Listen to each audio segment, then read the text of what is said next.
La santé et le bien-être, c'est sur Europe 1. Nous sommes avec vous depuis 15 heures, toujours à mes côtés, bien évidemment, le docteur Jimmy Mohamed.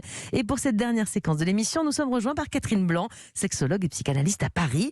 Catherine, aujourd'hui, on va prendre la question d'Aude. On l'écoute. Bonjour, alors moi j'ai une petite question. Je suis en couple avec mon copain depuis 4 ans et je viens d'apprendre en fait qu'il a eu un rapport sexuel avec un autre homme.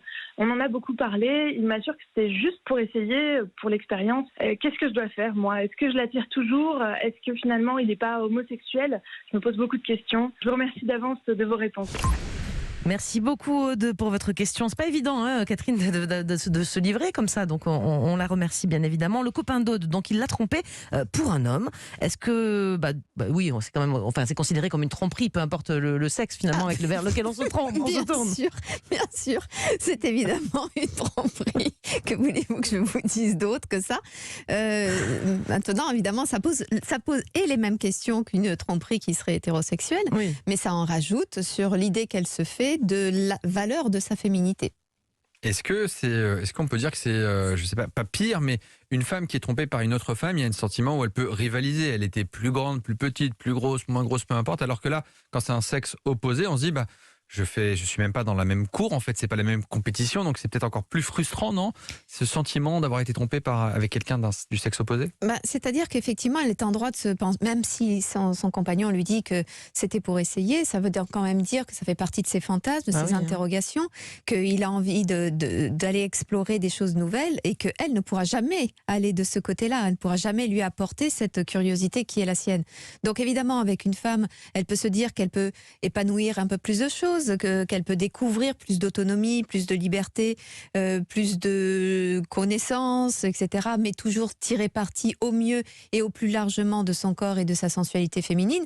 Mais sur le plan masculin, si d'aventure son compagnon est en curiosité ou en interrogation sur quelque chose d'homosexuel, évidemment qu'elle n'a rien à lui apporter, si ce n'est de jouer les mecs à fubler de godemiché ou je ne sais quoi.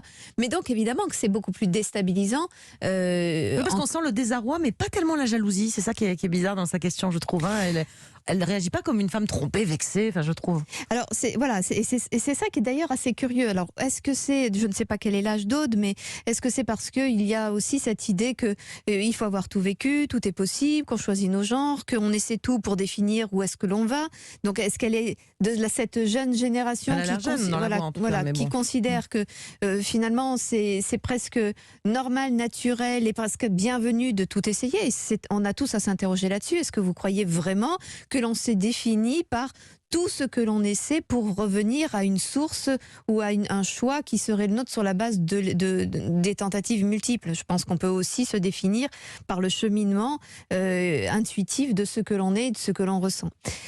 Donc le fait est qu'effectivement, elle semble être moins jalouse que perturbée quant à elle-même, alors que dans la réalité des faits, peut-être qu'elle a aussi le sentiment que, comme elle est trompée par un homme, elle reste la seule femme qui est désirable par lui, et qu'à ce titre, elle n'est pas la rivale, si ce n'est que, évidemment, il sera question du choix de cet homme et de la faisabilité d'une pérennité de la relation. Alors vous avez dit, à moins de jouer éventuellement avec des godemichés, sous-entendu, ce n'est pas possible.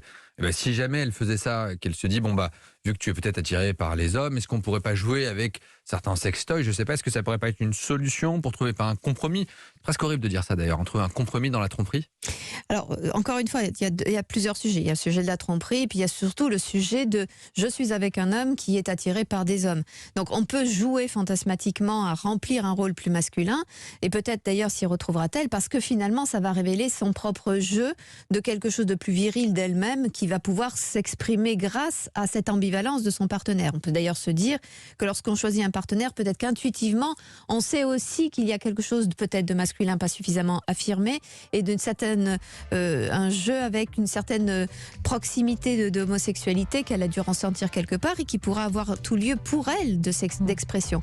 Mais si c'est un jeu seulement pour garder un homme qu'elle aime et qu'elle prive sa féminité, elle prive l'épanouissement de sa féminité ou qu'elle se sent remise en question de sa féminité, la relation ne va évidemment pas dans le bon sens et cela va sans dire.